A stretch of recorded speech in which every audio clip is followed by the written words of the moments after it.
All right, chapter 8, Secrets of Distinctive Dress.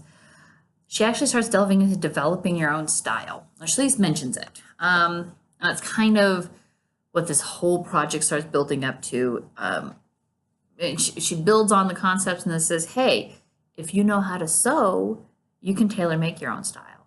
You can if you learn all these other secrets that I've taught you, all the lines, the color, know your personality, what works for you, what fits your body. If you know how to do all those things, you can make your own clothes, create your own style. All right.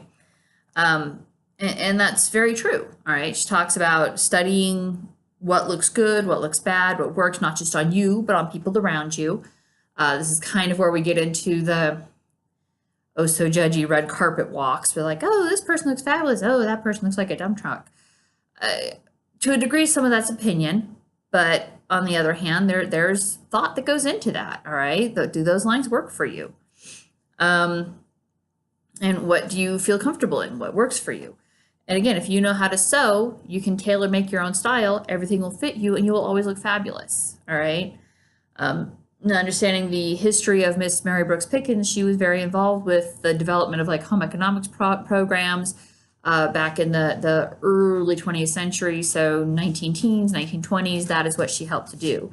And that went into the 30s and 40s and developing these sewing skills for women all across the country who maybe didn't necessarily have immediate access to buying fast fashion, which was on the rise at that time.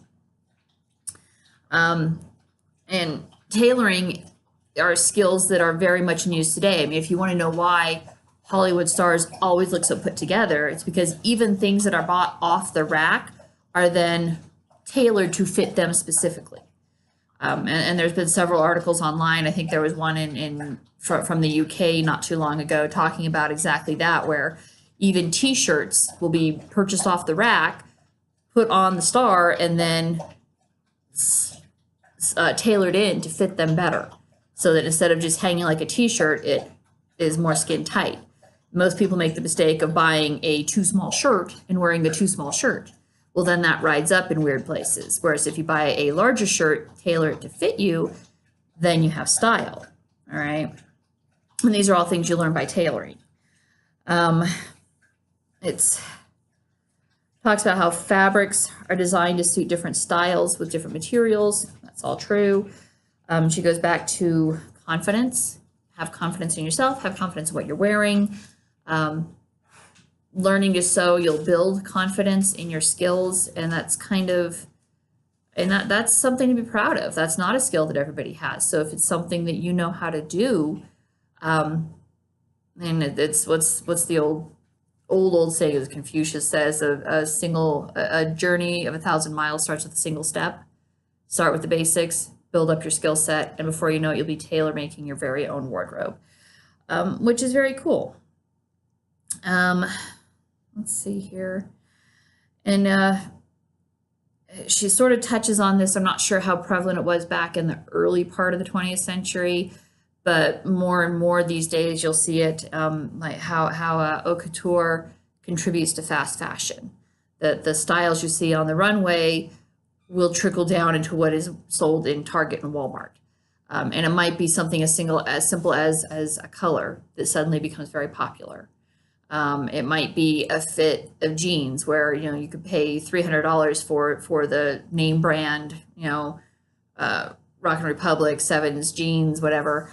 But that same cut is going to be found in the Walmart brand for $20. So these styles work their way down through layers until they're pretty universally available. But again, anything off the rack is meant for a generic body type. If you want it to fit you, you have to learn to sew, to tailor, or take it to a tailor in your area who can fit it for you. But it's a difference in cost. If you're paying somebody to tailor it, that costs more money than being able to do it yourself. And those are kind of the skill sets that I'm going to be working towards with the next book I review, which will hopefully not take, almost a year to do. So that's the wrap up for chapter 8 is developing your own style starts with knowing basic tailoring. All right. Because even if you have no interest in learning how to sew from a pattern or sew from draping, and designing your own fashions, knowing how to tailor in what is fast fashion, how to make the gap in the back of the jeans pull in so that it's not gapping and you don't need a belt that just sits weird. Knowing how to change the side seams on a blouse so that it's more snugly fitted for you through the waist, but maybe allows a little more fullness through the breast. These are things that you can learn from tailoring that you can do with fast fashion that will make it fit better for you. So that's where I'll stop with developing your style. The last couple of chapters really were pretty short, so there's not much more to go into on that one. The last two chapters are economy and dress and the absolute pinnacle, the distinctive dress, the final chapter, which is kind of just a recap. But we'll go over those next week. Yes, today's Friday. So next week we'll go over economy and dress and the actual distinctive dress. And that was it for chapter 8. Learn how to tailor and you can develop your very own style.